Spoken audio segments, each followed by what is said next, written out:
Ibunda yang dimuliakan oleh Allah Subhanahu wa taala, insyaallah kajian kita pada pagi hari ini dapat tema dahsyatnya amalan sholat. Tema yang kekinian banget kali ya. Tema yang zaman now. Tema yang kalau browsing nanti keluar banyak. Kalau browsing keluar banyak. Dari hasil browsing yang Habib lakukan ketika kata kunci dahsyatnya amalan sholat, maka yang Habib jumpai amalan sholat atau ibadah sholat terkait atau efek amalan sholat dengan kehidupan duniawinya, dengan kecerdasan, dengan prestasi, dengan rezeki, dengan ya semua kok rata-rata barometer kebutuhan duniawi. Dan diambil contoh juga dari ayat suci Al-Quran dan kehidupan para nabi. Tidak ada yang salah karena memang kita hidup di dunia tentu butuh dengan ukuran dan pemenuhan dunia. Tidak ada yang salah. Ibunda, sebelum lebih lanjut, sudah kenal saya semua? Ada yang mengirimkan WhatsApp kepada saya, tapi tidak banyak berkomunikasi, sehingga saya tidak tahu sebetulnya audien yang saya hadapi ini latar belakangnya siapa dan bagaimana. Satu itu. Tetapi yang perlu Habib perkenalkan dengan diri saya bahwa saya itu CV-nya dibaca semua atau enggak? Di-share oleh jamaah? Enggak? Oke, yang jelas yang ingin saya perkenalkan terhadap diri saya dulu. Satu, saya neo-tradisionalism. Saya orang tradisionalis yang baru. Karena ada orang modern, ada orang tradisional. Saya tradisional yang baru. Basic pendidikan saya tradisional. Jelas ya? Kenapa? Yaitu terkait dengan pendidikan yang saya dapatkan selama ini. Kalau orang modern milenial, mereka belajar agama itu dari berbagai macam sumber.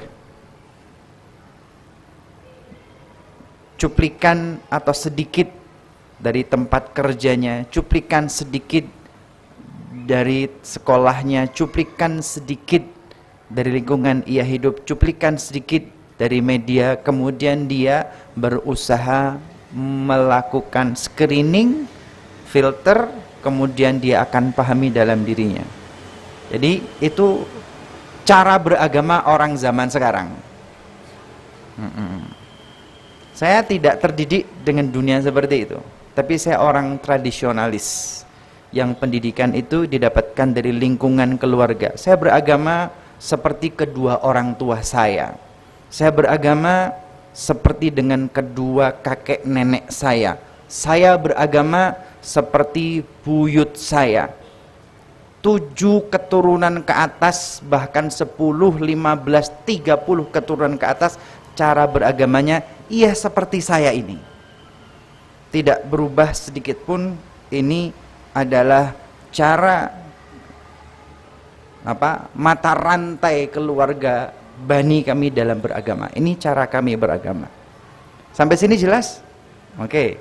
Yang kedua, karena tradisional, maka cara beragama kami adalah mendapatkan ilmu dari orang tua, mendapatkan ilmu dari guru spiritual kami satu persatu, literatur klasik, kitab dibaca per huruf, per lembar, per halaman, dari halaman pertama sampai halaman terakhir. Bukan cuplikan-cuplikan sono sini yang kemudian dijadikan puzzle. Enggak, tapi kami satu persatu kitab itu kami baca. Itu menghasilkan saya yang seperti ini. Ketiga, kami suka menghafal. Al-Quran dihafal, hadis dihafal, teks-teks kitab dihafal.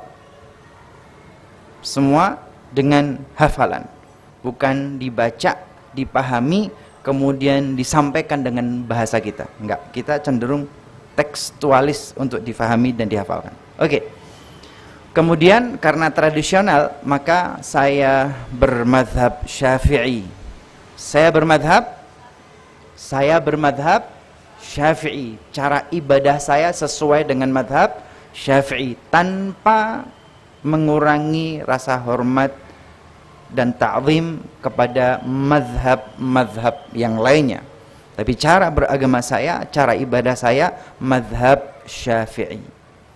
Secara amalan, secara tasawuf, secara suluk, maka Imamul Ghazali dan keluarga Al-Ba'alawi.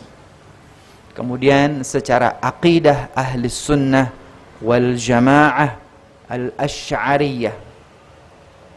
Ini basic saya, ini latar belakang pendidikan saya, ini yang mempengaruhi diri saya, sehingga nanti cara mengajar, cara menyampaikan, cara mengajarkan tidak jauh dari background ini. Jadi kalau ada yang punya background yang berbeda, it's okay, tidak ada yang masalah. Karena memang Indonesia Bhinneka Tunggal Ika, berbeda-beda namun satu jua. Kalau bahasa Al-Quran, a'udzubillahi minasyaitonirrajim, bismillahirrahmanirrahim, walau sya'allahu la ja'alakum ummatan wahidah. Walau sya'allah, walau, dan andai kata, sya'allah, kalau Allah mau, kalau artinya enggak, kalau saja Allah berkehendak dijadikan ummatan wahidah, satu umat yang homogen sama semua.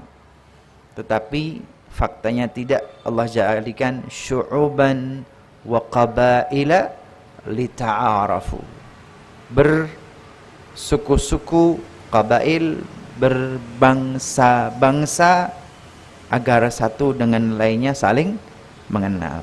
Oke, ini paragraf pembuka saja, agar nanti kita bisa jalan bersama dalam perbedaan yang ada. Siap bersama dalam perbedaan?